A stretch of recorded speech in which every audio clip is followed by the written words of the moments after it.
1997년 11월 21일을 기억하십니까? 그날 대한민국이 무릎을 꿇었습니다. IMF에 구제금융을 신청한 날이죠. 전 국민이 금반지를 모았습니다. 평생 모은 돈이 하루아침에 휴지 조각이 됐습니다. 그때 우리는 맹세했습니다. 다시는 이런 일을 겪지 않겠다고요. 그런데 지금 이 순간 똑같은 일이 반복되고 있을 수 있습니다. 환율을 보십시오. 1,450원을 넘었습니다. 금리는 3.5%, 물가는 매달 오르고 있죠.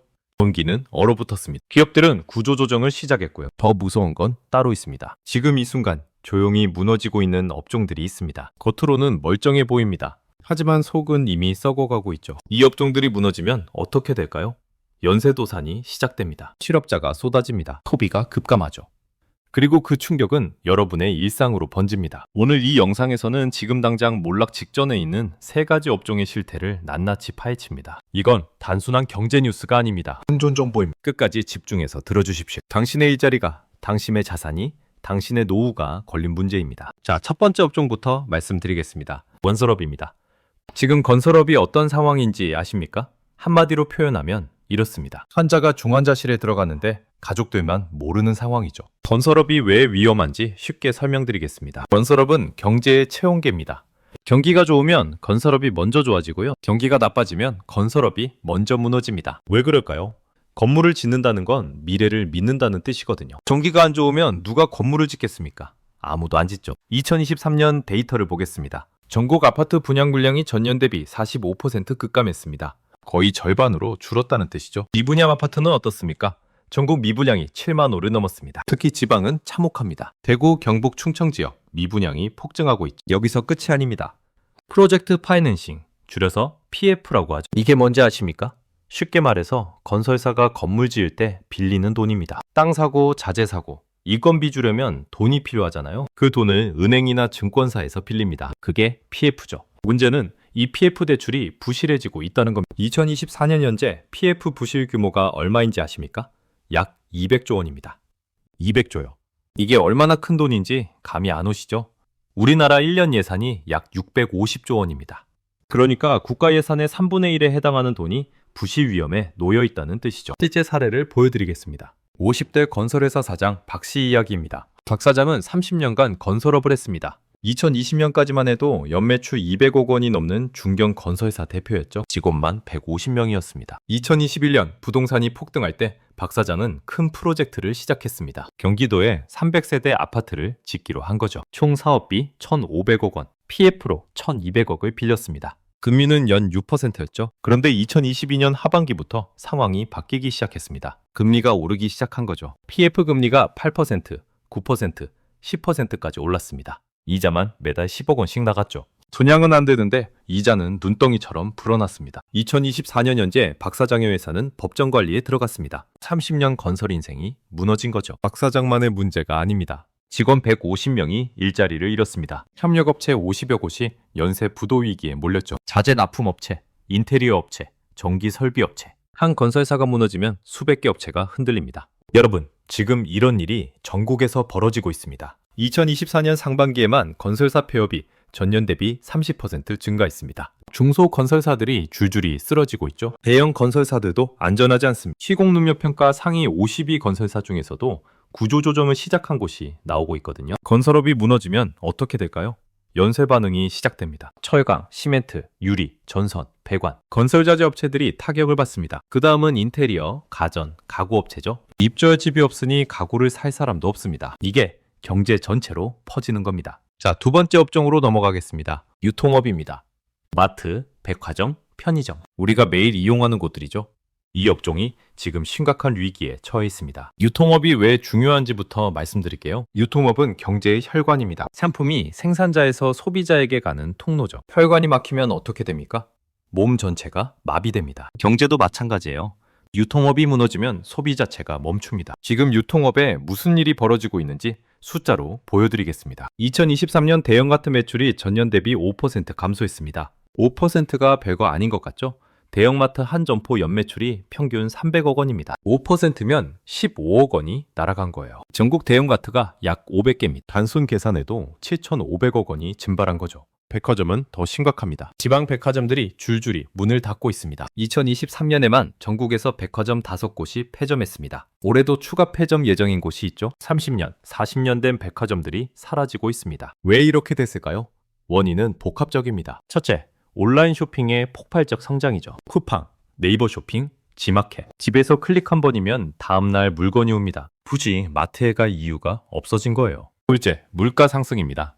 장바구니 물가가 20% 넘게 올랐습니다. 소비자들이 지갑을 닫았죠. 셋째, 인건비 상승입니다. 최저임금이 10,000원을 넘었습니다. 유통업은 인력지벽 산업이에요. 인건비가 오르면 수익성이 급격히 나빠집니다. 실제 현장 이야기를 해드리겠습니다. 40대 마트점장 김 씨의 사례입니다. 김 점장은 15년간 대형마트에서 일했습니다. 점장까지 올라갔죠. 연봉 7천만 원. 안정적인 직장이라고 생각했습니다. 2023년 가을 회사에서 구조조정 발표가 났습니다. 전국 50개 점포 중 15개를 폐점한다는 거였죠. 김 점장이 근무하던 점포도 포함됐습니다. 15년 경력이 한순간에 물거품이 됐습니다. 김 점장은 지금 뭘 하고 있을까요? 배달 라이더를 하고 있습니다. 월 수입은 250만 원 정도죠. 예전에 3분의 1도 안 됩니다. 가장 힘든 건 뭔지 아십니까? 예전에 자기 마트에서 물건 사던 손님들이 이제 자기한테 배달을 시킨다는 거죠. 김 점장은 이렇게 말했습니다. 손님 얼굴 보면 숨고 싶다고요. 이게 한 사람의 이야기가 아닙니다. 유통업 종사자가 전국에 약 300만 명입니다. 이 중 상당수가 지금 일자리 위협을 받고 있죠. 구조조정이 계속되면 수십만 명이 거리로 나올 수 있습니다. 유통업 위기는 여기서 끝나지 않습니다. 유통업이 무너지면 납품업체들이 타격을 받습니다. 식품회사, 생활용품회사, 의류회사, 마트 납품이 끊기면 중소기업들이 버틸 수 없어 그 회사들 직원들도 일자리를 잃겠죠. 도미노처럼 무너지는 겁니다. 여러분, 지금 당장 확인하실 게 있습니다. 주변에 유통업 종사하는 분이 계십니까? 가족 중에 마트나 백화점에서 일하는 분이 있으신가요? 그분들 상황을 한번 여쭤보십시오. 아마 심각한 이야기를 들으실 겁니다. 세 번째 업종으로 넘어갑니다.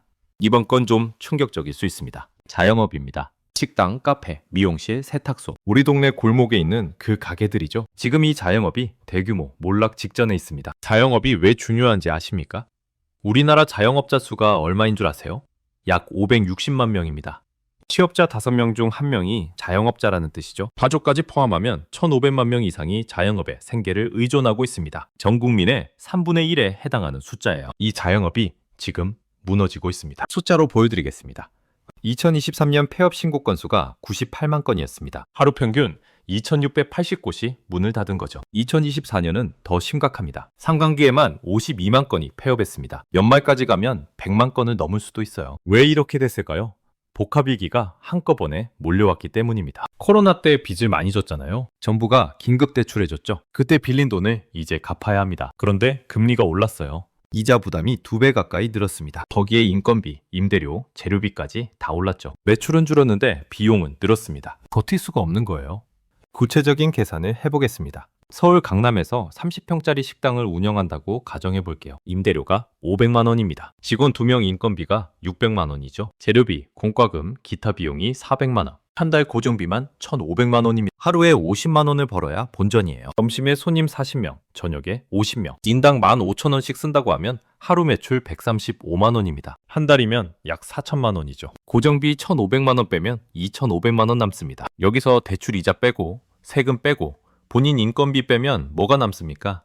거의 안 남아요. 문제는 요즘 손님이 이렇게 안 온다는 겁니다. 점심에 20명, 저녁에 30명. 이 정도면 하루 매출 75만 원이에요. 한 달 2,250만 원. 고정비도 못 뽑습니다. 매달 적자가 쌓이는 거죠. 50대 자영업자 이 씨 이야기를 해드리겠습니다. 이 사장은 25년간 치킨집을 운영했습니다. 동네에서 유명한 맛집이었죠. 단골 손님만 수백 명이었습니다. 2019년까지만 해도 월 순이익 500만 원은 꼬박꼬박 남았어요. 코로나가 터졌습니다. 매달로 버텼죠. 그런데 배달앱 수수료가 20%가 넘었습니다. 그래도 버텼어요. 정부 지원금도 받았고 대출도 받았습니다. 총 1억 원을 빚었죠.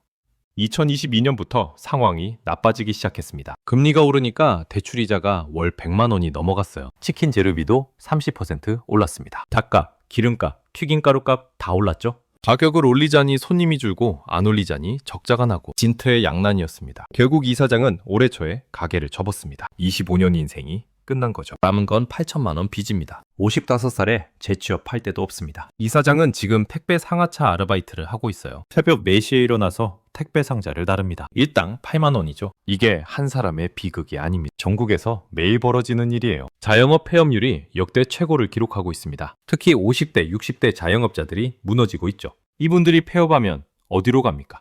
갈 데가 없어요. 노후 준비도 못한 채 거리로 나오는 겁니다. 자영업 붕괴가 왜 심각한지 더 말씀드리겠습니다. 자영업자 560만 명이 무너지면 그 가족까지 영향받습니다. 1,500만 명이에요. 이 사람들 소비가 줄어들면 어떻게 됩니까?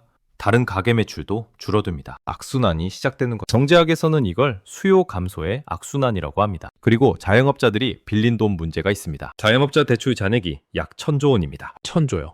이 대출이 부실화되면 금융 시스템 전체가 흔들립니다. 은행이 위험해지는 거죠. 1997년 IMF 때도 비슷한 패턴이었습니다. 기업 부도, 자영업 폐업, 대출 부실, 은행 위기 이 순서로 진행됐거든요. 여러분, 이제 정리하겠습니다. 지금 몰락 직전에 있는 세 가지 업종, 건설업, 유통업, 자영업입니다. 이 세 업종이 왜 위험한지, 어떤 상황인지 말씀드렸습니다. 그렇다면 우리는 어떻게 대응해야 할까요? 첫 번째 전략입니다. 현금을 확보하십시오. 위기 때는 현금이 왕입니다. 1997년 IMF 때 살아남은 사람들의 공통점이 뭔지 아십니까? 현금을 가지고 있었습니다. 주식 가진 사람, 부동산 가진 사람 다 무너졌어요. 현금 가진 사람만 버텼습니다. 지금 당장 가능한 범위에서 현금 비중을 늘리십시오. 전체 자산의 20에서 30%는 현금으로 가지고 계셔야 합니다. 예금이든 적금이든 CMA든 상관없어요. 언제든 뺄 수 있는 돈을 확보해 두십시오. 두 번째 전략입니다.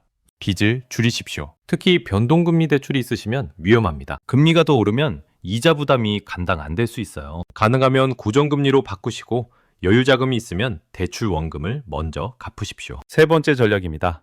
수입원을 분산하십시오. 한 곳에서만 돈을 버시면 위험합니다. 그 일자리가 없어지면 끝이거든요. 부업이든 투자 수익이든 연금이든 수입원을 2개 이상 만들어 두십시오. 한쪽이 무너져도 다른 쪽에서 버틸 수 있게요. 특히 건설업, 유통업, 자영업에 종사하고 계신 분들, 지금 당장 플랜 B를 세우십시오. 이 업종에서 일하시는 분들은 일자리 위험이 높습니다. 미리 다른 분야 기술을 배워두시거나 이직 준비를 해두시는 게 좋습니다. 늦으면 선택지가 없어져요. 다시 한번 말씀드립니다. 제2의 IMF가 올지 안 올지는 아무도 모릅니다. 하지만 확실한 건 있습니다. 지금 건설업, 유통업, 자영업이 심각한 위기에 처해 있다는 거죠. 이 업종들이 무너지면 그 충격은 경제 전체로 퍼집니다. 그리고 그 피해는 준비 안 한 사람들에게 집중됩니다. 1997년 IMF 때를 떠올려 보십시오. 그때 살아남은 사람들이 있었습니다. 그들은 특별한 사람들이 아니었어요. 단지 준비했던 사람들이었습니다. 반대로 무너진 사람들도 있었죠. 그들도 특별히 무능한 사람들이 아니었습니다. 단지 설마 하면서 아무것도 하지 않았던 사람들이었어요. 오늘 이 영상을 본 여러분은 이제 선택해야 합니다. 준비할 것인가?